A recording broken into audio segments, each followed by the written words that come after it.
In the late winter of 1602, the small village of Salem, nestled in the Massachusetts Bay Colony, became the epicenter of one of history's most infamous and tragic events, the Salem witch trials. It was a period marked not only by supernatural terror, but by societal upheaval and mass hysteria that reverberated far beyond its era, leaving an indelible mark on American history. The story begins in the home of Reverend Samuel Parris, the local Puritan minister.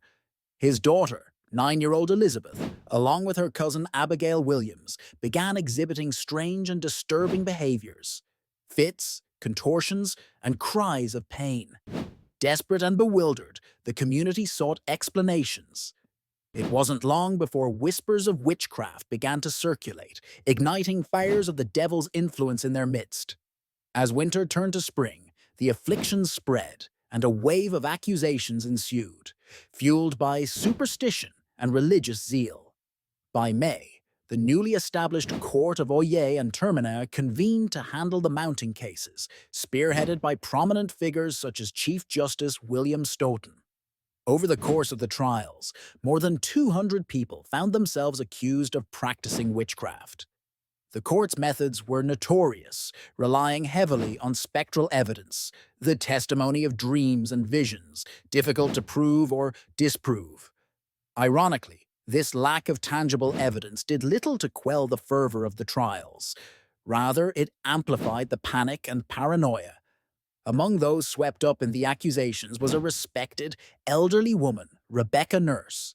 Her trial was a turning point. Her conviction and subsequent execution shocked the community, casting doubt on the integrity of the proceedings.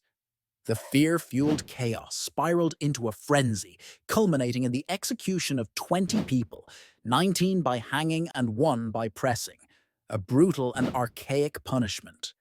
However, as rapidly as the hysteria took hold, it eventually crumbled under the weight of its own absurdity.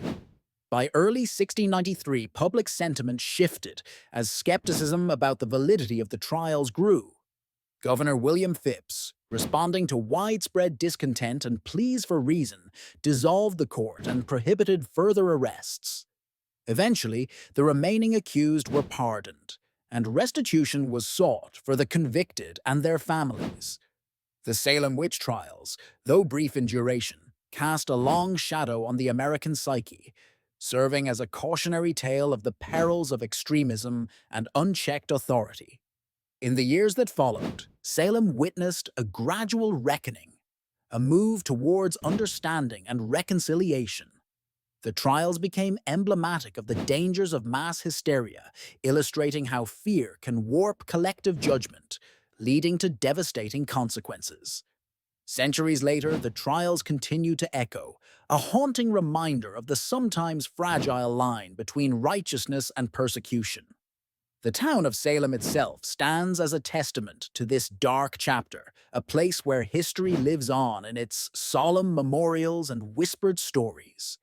As we reflect on the Salem witch trials, we are reminded of the enduring importance of justice, reason, and humanity in the face of fear and frenzy.